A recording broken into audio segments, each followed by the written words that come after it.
Hello, my name is Maxine Fitzpatrick, and I'm here to talk to you today about sleep. Who needs sleep? We all do. So let's see if I can give you any pointers on what's the right way of getting the best possible amount of sleep for yourself and for your children. So the aim of the session today is for you to understand the basics of sleep, to increase your knowledge of basic sleep problems, to learn how sleep counselling can help you and your family. And what is sleep? Sleep is neurological. It's a way of consolidating memory and maturing your brain, which is why babies and young children sleep a lot more than we do when we're adults. There have been studies to prove that when children have had a nap after they've done some learning, it does show that that learning has gone from the short-term memory into the long-term memory section. So it's really important for learning and education.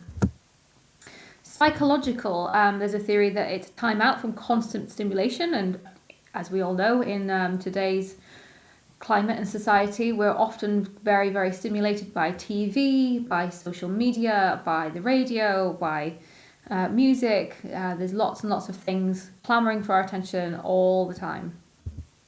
Predator avoidance, evolutionary hangover. So as you can see, I've got a nice little picture here of a caveman, and there's a theory that we would sleep when it's dark because we'd huddle down in a corner and find somewhere safe to sleep, so we're not roaming the woods looking for saber-toothed tigers and other creepy crawlies to try and eat us. So the theories of sleep function. So sleep is really complex and it can be quite hard to define, and I'm not here to do that for you today because that's not what you're here for. We know sleep is vital for life. We know that if you don't sleep, it can affect your entire life. You know, your mood, your appetite, everything. You know, your ability to function with machinery. Like I said before about memory consolidation. But we don't understand all of it. We understand a very small part of it, and we're always learning. But there's always more to learn, and there's always things that crop up that we haven't come across before. So we are always learning. So there is a theory about it being some form of energy conservation, and again this comes towards the whole caveman days, because you burn up to 200 calories less than if you are just in a quiet waking state. So if you were lying there awake all night, you'd still burn 200 calories more than if you're actually asleep. So it's for brain and body restoration. So we all know that sleep is important for healing. And if you are injured or if you're unwell, the most important thing you can do is sleep. And also, again, with children, it's when the growth hormones release. So the more sleep you get, the better input of growth hormone you get, so you grow taller, basically. It's also about cell division and proteosynthesis. So this is also about growing, maintaining good body health, and your body optimizing all of its kind of functions, which is what happens at night. It's also really important for your immune system maintenance, and it's something we don't really think about a lot. But I think that if you think back to times when maybe you had poor sleep yourselves, you notice that you maybe catch a lot more colds, or you feel a lot more run down, and you generally don't feel very well. So it is been linked between having good sleep and having a good immune system. So we're about to talk about the circadian rhythm. The circadian rhythm is one of those things that you might have heard before, might not have. If you haven't, then I'm about to explain it. If you have, just bear with me. So, as you may or may not know, virtually every animal in the planet has a body clock that governs its circadian rhythm. Our circadian rhythm controls many of our bodily functions, including sleep. It includes when you get hungry, when you get sleepy, when you need to go to the toilet, all sorts of different things. It kind of controls lots of things. It's also called your body clock, but the circadian rhythm is a fancy way of saying that. So our body clock prompts the release of two hormones which affect our sleep. So melatonin, which is the thing that makes you sleepy, and as everybody that might guess, when you wake up in the morning, it's probably at its lowest point, and then throughout the day and after lunch, particularly after lunch, everybody feels really sleepy about 3 o'clock. It rises slowly until it gets to about your bedtime. And everybody's is slightly different depending on whether you're a lark, a morning lark, or a night owl. and also about your sleep patterns. So if you're all over the place with these sleep patterns, your melatonin doesn't quite know when to kick in at its highest. If you've got a really good, really effective sleep routine in place, your melatonin will be at its highest at the time that you go to bed generally. Cortisol, you may have heard of cortisol. Now this is the stress hormone, so we all have cortisol in our bodies, and it kind of rises and lowers at different points every day. We have it every day. It's not like we can't have it at all. Sometimes if you're in a really high stress situation that lasts for more than a day, weeks or months, it can really affect your melatonin and your body clock. And anybody that knows it's been in a particularly stressful situation, and we all have recently, it can disrupt your melatonin production, which means that you find it harder to get to sleep. Interestingly, changes that occurred during puberty can disrupt a teenager's body clock and cause it to shift, which is why we can't actually get teenagers up until about lunchtime. So it's not just teenagers because they're being lazy, it's biological influence. So let's go easy on them a little bit. So we've got here a nice graph. This is the circadian rhythm, like I was just telling you about, and there's the two hormones. The cortisol is this blue line here, and then we have melatonin, which is this blue line here. So as you can see, we've got 7 a.m., 11 p.m., 7 a.m. So at 7 a.m., ideal time to wake up. This is when your melatonin is really low because you're awake and it's during the morning and you're really productive. And then at around about this is obviously evening time. This is getting towards 11 p.m. Some people's is obviously, earlier on in the evening, particularly children and anybody else that has to get up particularly early, or if you work shifts or anything like that. It's really high, and then this is a good point for you to go to sleep. And then during your sleep pattern, it goes lower and lower and lower until the morning again, which is when you wake up. So we've got the cortisol, the stress hormone, and as you can see, and this is normal for everybody to feel like this, as long as it goes up and down, that's the most important thing. If we had a big high level, it would show that you're under a high stress situation. So cortisol increases during the day because of your normal daily routine. And then towards the evening, when we're all chilling out again, kids have hopefully gone to bed, that's when it lowers and lowers. And then when you're in bed asleep, it gets really, really low, and it eventually will start to lift again to wake you up. In addition to this, we also have this dotted line here. This is your body temperature. So it's pretty constant throughout the day. And then when it gets to bedtime, I don't know if you've noticed that when you get tired, you get really cold, and it'll drop significantly. So when you're asleep, it's really, really low. And then towards you getting up in the morning, it starts to raise again. So all of these things conspire to help you sleep. If any of them are out of whack, or if they're not kind of where they should be, this is what stops you from falling asleep well. So where is our body clock? Our body clock is in our brain. It is affected by external cues, for example, light, so light coming in through your eye, temperature, so how warm it is, how cold it is. We do find it really hard to go to sleep when it's too warm or too cold, so it's got to be a good temperature. Meal times, so, if you have your breakfast, lunch and dinner, your body then knows after dinner, at some point, you're going to be going to bed. And social activities. Social activities such as going out in the evening or any form of kind of socializing that would affect your body clock on a regular basis, that can affect your cues for going to sleep. So you can see here we've got quite a few fancy bits here. We've got the cerebral cortex, that's your brain. The sleep-wake switch, which is the thalamus, which is right in the middle there. The pineal gland, which is very, very small, and that's the bit that produces melatonin. This bit here, the pons, that controls your circadian rhythm. So that's actually the bit that controls it all. And then obviously, like I said, you've got your retina, which is about the light and things like that. So the jet lag effect. We've all generally had jet lag at some point when you've been on holiday and you get to a different time zone, and then you have to try and adjust and then adjust on the way back as well. It's a real kind of drag on your body, and it can affect you very physically. That's why you end up coming down with some kind of holiday cold. Because your body is having to kind of readjust itself very quickly.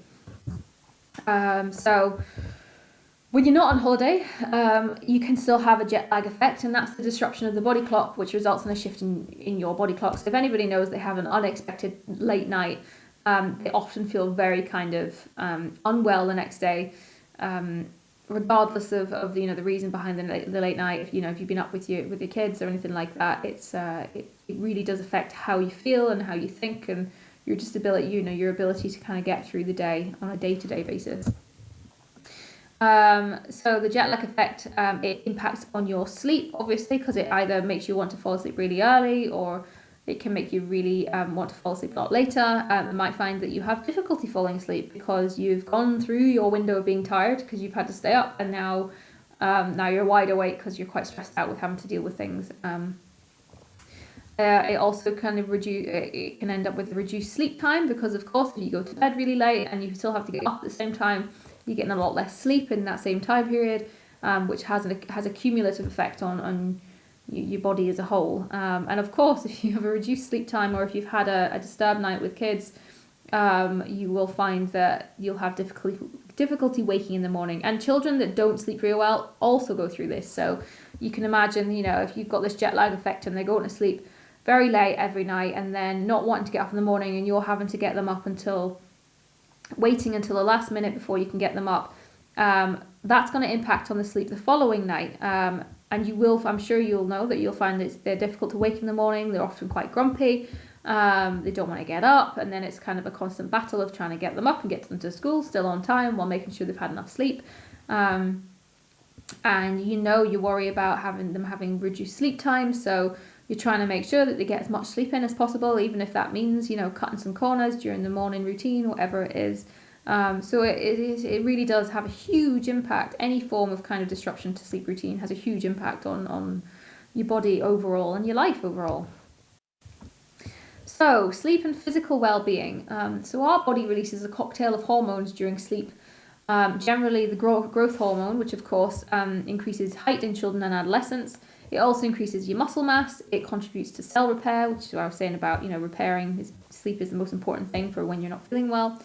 It helps to develop your reproductive organs. So that's really important in terms of, getting into puberty and things like that. It strengthens your bones, it boosts your immune system, and it helps to break down fat. And there have been studies that show that children that do sleep more poorly are more likely to be vulnerable to becoming overweight or obese. So it's just a factor to keep in mind in terms of, in terms of future implications for kids. So effects of blue light. Now, a lot of people have heard of blue light these days, but for those of you who haven't, blue light is something that is produced by all of the wonderful screens we have. And of course, the screens have a part in our society, but it's about learning to switch off. And, hands up to all of us, myself included. You end up kind of mindlessly scrolling through Facebook, whilst watching the television at the same time, and all of those things impact on your ability to fall asleep later on. So blue light here, we've got the sunshine here. So this shows what the spectrum of light is in normal daylight, and it's a rainbow of spectrum. So it's nice and even. There's nothing kind of spiking there. It's all very kind of everything balances out. A low energy bulb, so this may have changed because I think this slide was done as pre-LED bulbs, so that would be interesting to see if that had a different effect. But low energy bulbs there, you can see again, it's very, very low. There's a few spikes in green and a little bit of red, but generally blue light is very low. LED TV, computer screen, so anything like that, so television, computer screen, tablet, mobile phone, anything that has a screen is something that's going to affect your melatonin. So we've got a little bit of spike of red here and a bit of a spike of green, but there's quite a big spike of blue, which is the thing that basically switches off your melatonin production. So the higher the wavelength of the blue, the more that the melatonin production in your brain is switched off. And we all end up doing the screens in the evening, which is because when we have the most time generally. But that's probably the worst time we can do it because it does severely affect your ability to feel tired. And if kids do this, it really will impact on how they feel tired. And they do say for every hour you're on screen times in the evening, it's an hour delayed at bedtime. So have a think about that when you think that it's a good idea to give your kids a tablet in after school or anything like that, or letting them go on the Xbox or anything. It's being aware of your bedtime routine and when you want them to feel sleepy and when you want them to go to bed. Blue light has a really big effect on that. So just, something to think about, something to just be aware of when thinking about your bedtime routine. So So this is a fancy little diagram. It's called a hypnogram. So this is a general stages of sleep kind of thing, and I'm not going to go into every single stage, but you might guess that REM is your rapid eye movement. That's when you dream, and we have 4 other stages, the deepest being that bit where your body really heals and your memory consolidation. And as you can see, which is interesting, you don't get a huge amount of time to have your deep bit. So if you miss the deep bit, it's really quite detrimental to your body, as a whole. So we've got a kind of 0 to 8 there. So say we want to get up at 6 o'clock in the morning. So this number 8 here would be 6 a.m. So that'd be 5, 4, 3, 2, 1, midnight, 11, 10. So like as a grown up, say you want to go to bed at 10 o'clock. And if you go to bed and you get to sleep straight away, bam, 10 o'clock, you would go into a really deep state of sleep. And you'd come out occasionally, and this is what they say, you're never fully asleep, you're always waking up and rolling around, but generally most of us don't remember it. Children, however, do struggle because they need to learn about how to resettle, and you might have heard this before, but children have to learn that when they wake up in the night, they have to resettle themselves back to sleep. So it's a bit of a skill that we have to learn. So you do kind of get to a lighter stage of sleep. This is when you have your REM, and then you'll go back down into a deep stage of sleep for that memory consolidation, that healing, and then you'd come out, more REM, awake a little bit. And as you can see, as you get towards the morning, you have more REM, more dreams, and your sleep gets lighter, and you wake up more often until you are actually fully awake. Now, the interesting thing is, and I like to show this with young people, is that if you delay your sleep time, and you still want to get up, say you've got to go to college or school, and you've got to get up at 6 o'clock still, say, but you don't go to bed till 1 a.m, shall we say. So that's 6 a.m, 5 a.m, 4 a.m, 3 a.m, 2 a.m, 1 a.m. So what happens is this would be 1 a.m, I should say, sorry, getting myself confused. This would be 1 a.m, yeah, and then you'd get back to sleep. You'd be in a nice deep sleep for 2 a.m, 3 a.m, 4 a.m, 5 a.m, 6 a.m. You've missed out on at least, that 3 hours of sleep, and you're right in the middle of that kind of REM, and REM is really important. It's, they might not think it's as important as the deep sleep, but it is important, and you're missing out on all of those hours of rest, of relaxation, of growth, of memory consolidation, and really 1 a.m. doesn't sound too bad when you put it like that, but at the same time, if it's all the time, accumulative, every night, and maybe sometimes it's 2 a.m. or 3 a.m. and you're still having to get up at 6, you can imagine how much of a toll that would take on your body, on your ability to learn, on your ability to feel healthy and to grow. So it's a really handy little diagram when you're thinking about what time you go to bed or what time your child goes to bed, and where you're kind of aiming for, if whatever time you have to get up in the morning, kind of going backwards, thinking about the amount of sleep that you need for your age, which are all different, and I'll come to that later on. Come to that now. So average sleep needs. So obviously we've got very, very young children here, and generally we don't really kind of look at until kind of over 5. So by the time we get to over 5, we definitely shouldn't be having any daytime naps. If there are daytime naps and your child is over the age of 4 years, and they do have sleep problems, cutting out a daytime nap is one of the most important things you can do, because it doesn't help with the getting to sleep later on thing. So it's really important, no daytime naps. On top of that, you can see that the sleep needs kind of change. They get lower and lower in terms of hours, although with 16-year-olds, I'm sure they sleep more than this, because we all know that they all sleep till lunchtime generally, if they could. But when they're very young, 5, 6 years old, they need about between 10 and 11 hours of sleep. So if you know that they want to get up or they need to get up at a certain time, you've got to try and adjust for that accordingly. Some children do need more, some children do need less, but this is an average. And as you get older, 10 plus, you're looking at 9 and then 8 hours of sleep. So it's just it's a good visual guide for you to have a look at and be aware that okay, my child who's 5 or 6 is only getting 6 hours sleep, they're definitely not getting up. Or the 16-year-old who's having maybe way more sleep than that. If you're sleeping 15 hours a day, then there's definitely something not quite right as well, because that's way more than you would expect. So we've talked a little bit about what affects sleep. So again, this is the blue light. So we've got your PlayStation, your Xbox, your Nintendo Switch, whatever those things are. connectivity, and we've never been more connected as a society, which is great, but also has its drawbacks because we never switch off. Something I really recommend in the evening is to put your phone, if you have one or if your child has one, on a do not disturb. And I know that's really hard sometimes because you feel like you're missing out. But it's really important to not keep checking your phone 15, 30, 100 times in an evening. Yeah, so, all of the Instagram and the Snapchat and the Facebook, all of those things, because you're on a phone with blue light, it contributes to that lack of sleepiness. And you can see, I've had this slide for a little while because I've got a really old flip phone. And again, sometimes music can be quite good in terms of getting you to sleep, but it's about the type of music, what you're listening to, how stimulating it is, how restful it is. Because often I do recommend sleep stories. Everybody, like I said, we've all got phones nowadays usually that are some form of smartphone, and there's some brilliant free sleep stories apps out there which are good to help you switch off because they are designed to help you switch off. And I know from personal experience they do work really well if you use them appropriately.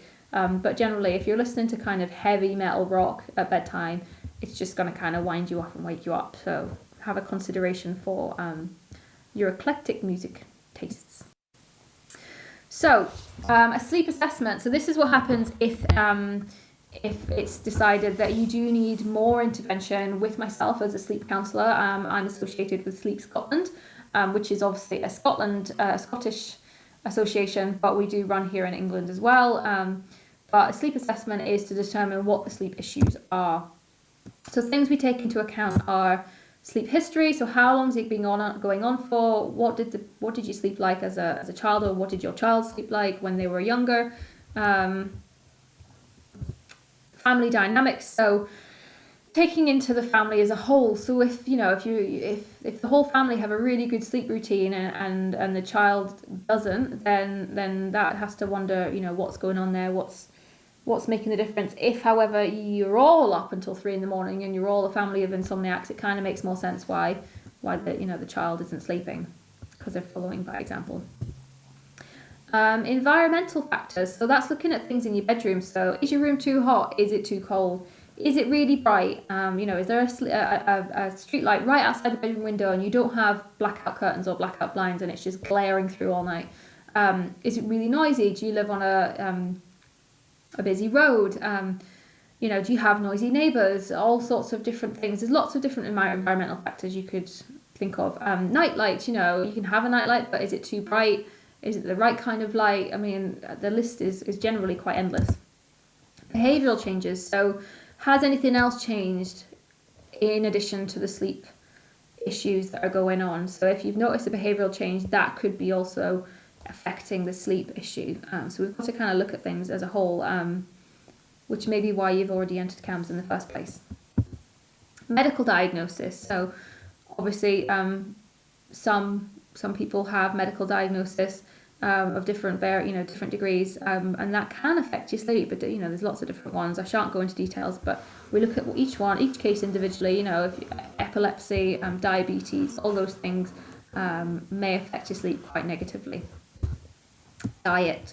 I mentioned earlier about obesity and sleep being linked, but it's also about, do you have a balanced diet? Are you eating regularly? Because if children go to bed hungry, or if they go to bed having not eaten enough, or not eating the right things, or eating maybe too late to bedtime and are really full and kind of digesting, then all of those things can affect your sleep.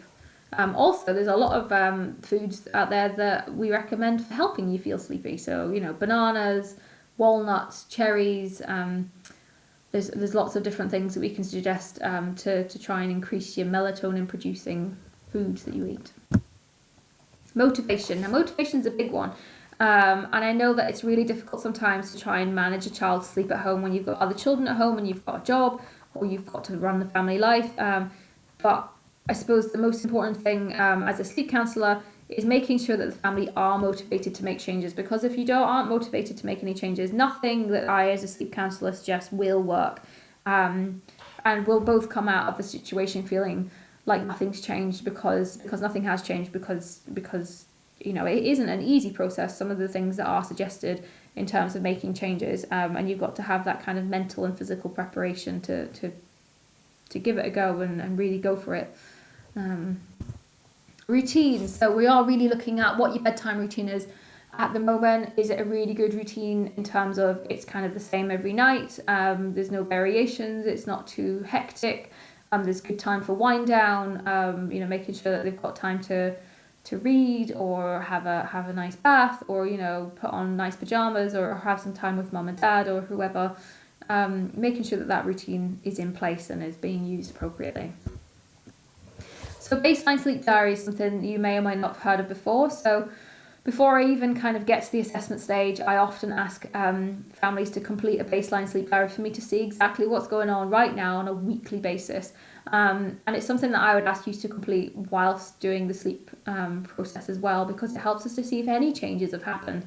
Because sometimes when we're very tired, everything can feel quite negative, and while you might not see a change, I might see a change that you may not have noticed. And consent. So of course, we're asking for your consent to kind of take part in this process, and that can be verbal. A verbal consent for saying, yes, I'm happy to take part. I want to make changes to my child's sleep or to my own sleep. And it's that collaboration with myself and you to try and work together to make some changes.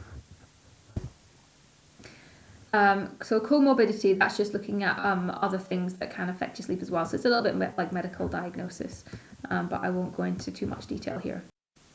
So sleep problems. There's sleep anxiety. So there's people that worry about going to sleep for various reasons. Night wakings, and that's quite common. Like I said, young children don't know quite yet how to settle themselves again, so they often wake up and then stay awake. And that can get quite tedious, particularly if they then realise that they get an extra cuddle, an extra kiss, or they get rewarded for that waking behaviour. It becomes a habit. Parasomnia, so that means other things that are happening at the same time as the sleep. So things like talking in your sleep, moving around more, doing unusual things in your sleep. That's all classed as parasomnia. Sleep onset delay. So this is something that I hear is quite common, which is young children just basically being wired and awake until 10, 11, 12, sometimes the early hours of the morning, and trying to unpick why that's happening and why they're so awake and so unready for wanting to settle down and go to sleep. Bedtime resistance, and this is kind of linked with the sleep onset delay, and this is kids that not just lying there and are wide awake, but like literally refusing to go to bed, refusing to kind of engage in bedtime routines. And again, it's trying to understand why that might be. Are there any other things going on in the house at the same time? Just trying to understand things a little bit more.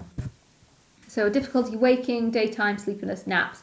So I've mentioned earlier that, of course, a lot of people, when their child doesn't go to sleep very well, will leave them until as late as possible, regardless, if it's on a school day or whatever it is, to try and make sure that they have the best sleep possible in the time frame. However, as a sleep counsellor, I can say that that's something we really advise against, because it doesn't help set that circadian rhythm I was talking about earlier. So the most important thing about circadian rhythm is going to bed and getting up at the same time. So even if you've had a terrible night's sleep, you should still get up at the same time, because it should try and help you set up for the next night. So you've got to think about this as future planning, what's going to happen the next night, and the same goes for, if your child's had a terrible night's sleep and they fall asleep in the car, or we'll let them sleep because we're just driving home from school, whatever it is. Really would recommend trying to avoid this, trying to keep them awake, because all of these things contribute towards the next night. So it's always looking towards the next body of sleep that we're trying to deal with. Night terrors and nightmares. So night terrors, as you might know, are quite common with young children. They often grow out of it. The ways we recommend dealing with night terrors are obviously, you can try and reassure them, but we don't try and suggest waking them up, because that tends to upset them more. It tends to scare you more than it scares them. Often in the morning, young children can't actually remember their night terrors at all. And generally they grow out of them. Nightmares sometimes can be a problem, and it's about trying to deal with them in the appropriate way. So, for example, if your child does complain that there's a monster in his bedroom, the best thing to try and do is to reassure them that there's no such thing as monsters, rather than kind of playing into the fear by checking the wardrobe for monsters and checking under the bed and things like that. It's being really clear that there's no monsters don't exist. You don't need to worry, you're safe in your bed. Yeah. So, just to kind of sum up, there are over 60 classified sleep disorders in adults and in children. I'm not going to go into them. And we don't really go through the whole assessment process of sleep disorders unless I felt that there was something particularly unusually wrong. So it's a case-by-case basis. So physical factors that affect sleep.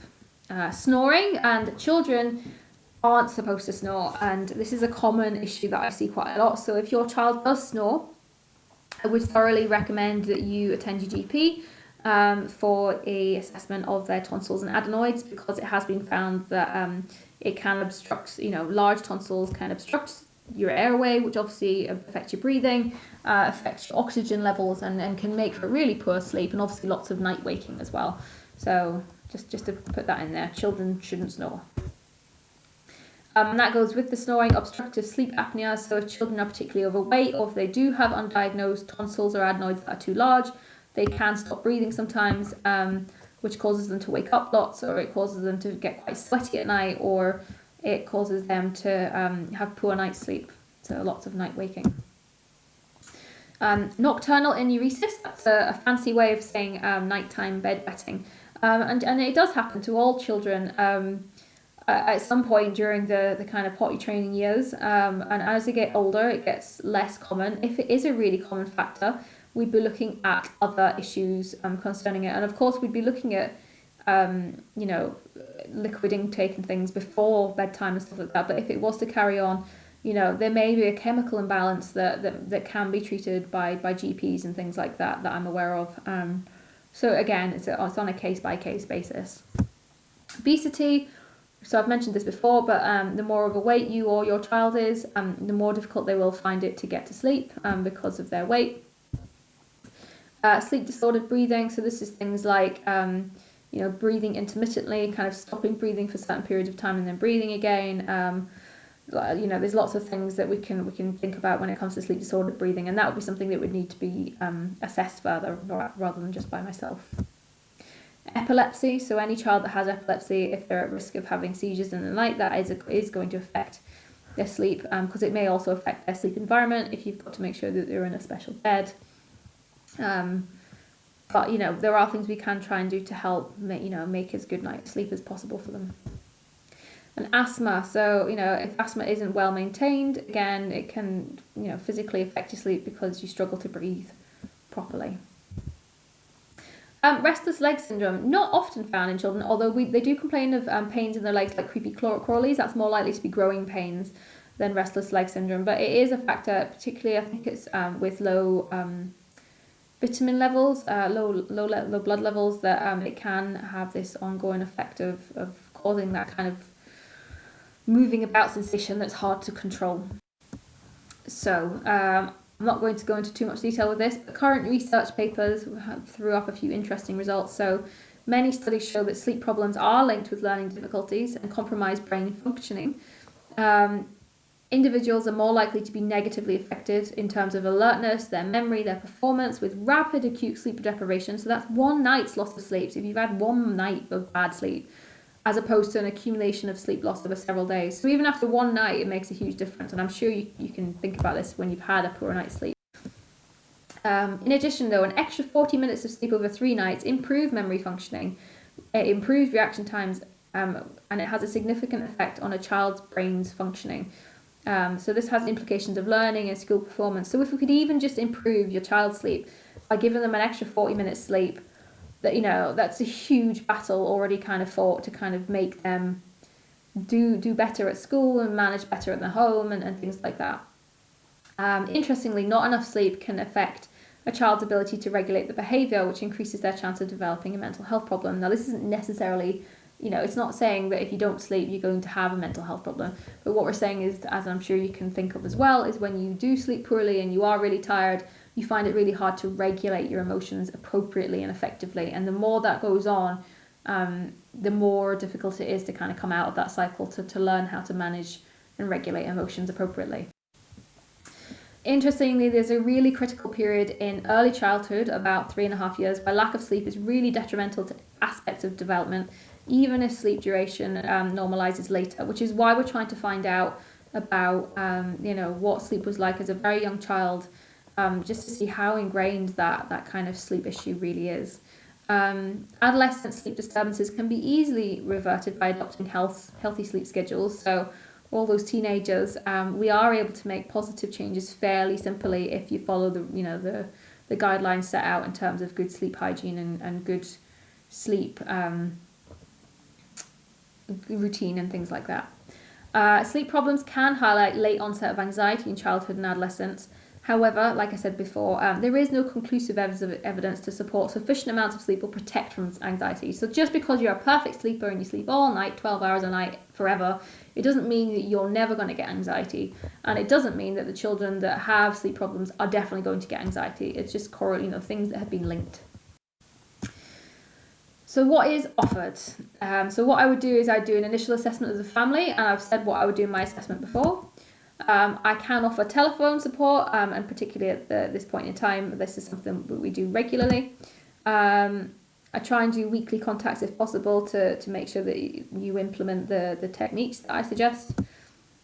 I try and follow up with the family to discuss success or failure of the programme after you've implemented it for at least 3 weeks. We do suggest that, particularly for children that are on any form of autism or ADHD assessment pathway, at least 3 weeks are needed for clear routine changes, for any changes to be noticeable. So it really is, it's not a quick overnight fix. It's a long-term process, but we're trying to do this long-term to improve, the sleep health of your child and of your family as a whole. Interventions. So like I said, the weekly sleep diary. Sleep hygiene to inform a sleep program. So, I always make sure I give out basic sleep hygiene about avoiding caffeine and no bright lights and no blue light and things like that.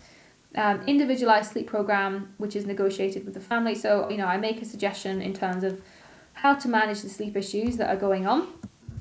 WemWeb is what we use for teenagers. That's a baseline. So that's just an assessment tool I use for teenagers particularly.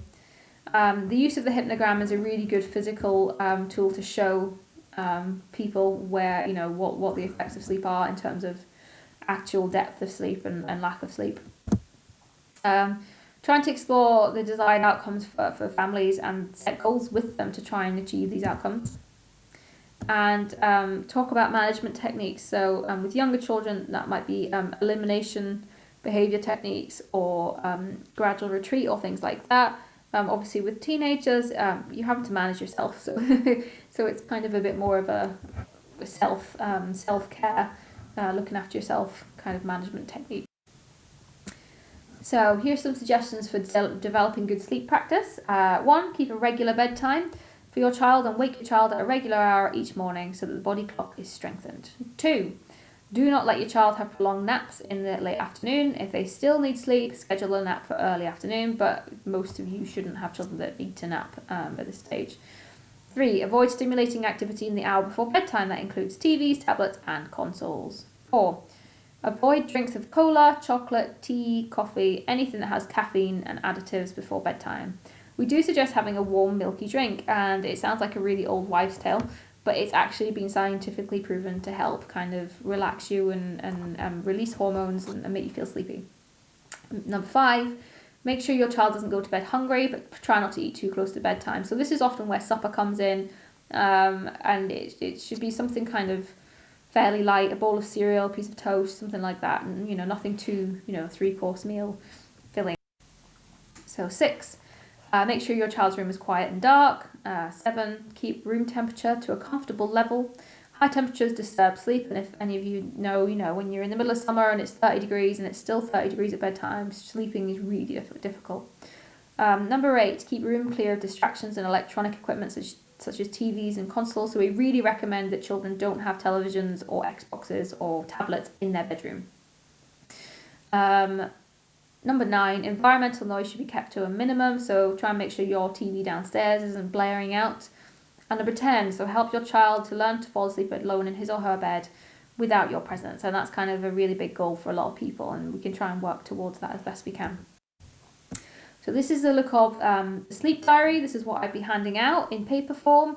You can see it's pretty self-explanatory. You've got 7 days, it's a week's worth, time and length of nap, if any, time started preparing for bed, any problems there, any bedtime resistance, if so, what did you do? What time did you get them into bed? Where? So that's obviously, is it their bed? Is it your bed? How long did you take to settle? What did you do? Did you have to lie on the bed? Did you have to sit in the bedroom? What time did they actually go to sleep? How many times did they wake up? What did you do when they woke up? Time you go to bed, and then time they woke in the morning. So pretty self-explanatory. It's really good even for yourself to look at and go, oh gosh, I never realised that. So it's a really useful tool, even if it feels a bit of a pain to keep filling it in every day. So just to kind of finish off, there's some recommended books here that we kind of recommend, and these are, they're recommended on the Sleep Scotland website. So we've got things like What to Do When You Dread Your Bed, The Rabbit Who Wants to Fall Asleep. I think that's quite a famous one at the moment. The Little Elephant Who Wants to Fall Asleep, 11 Books of Bedtime Rhymes, I Don't Want to Go to Bed, Dreamy Reads, Whiffy Wilson, The Wolf Who Won't Go to Bed, The Invisible String Workbook, Teach Your Child to Sleep, Solving Sleep Problems from Newborn Through Childhood. And so there's just, recommended books. But on top of that, like I said, some great sleep apps out there that are free, that offer lots of different sleep stories and things like that about a variety of different topics. And they're quite handy for older children, teenagers. And they're short, they're 30 minutes long, and they're often read kind of in a very slow and monotonous and quiet and relaxing voice. And it's part of what we can recommend to make changes. So just in addition, kind of thinking about families who have a child that is waiting for an autism or ADHD assessment, senses in the environment are obviously really linked. So considering decorations for children with autism, we can try and give advice on how the decorations in a room can affect a child's sleep if they've got autism or if they might have autism. Environmental consideration for a child with sensory issues. So there's things I can provide as well, tips for the classroom, but also useful for a child's bedroom. I can provide an equipment booklet, which is helpful ideas from an OT, which is an occupational therapist. Headbanging strategies, so tips on headbanging, particularly for children with autism. Making sense of the senses, an introduction to sensory integration, and you may be aware that there is a sensory smart group available in Darlington as well, and sensory strategies, so strategies for children with sensory sensitivities. That's a mouthful. So there's lots of things I can try and help with the senses and with autism and things like that. So just to complete, these are my references, and just to say thank you for listening. I hope you're not sleeping right now, and it has been a useful experience for you. If you do have any questions or you want any further information, please feel free to contact your CAMS worker, who can try and have a chat with myself or can put me in touch with you, and we can see whether we can try and support you any further. Thank you for listening.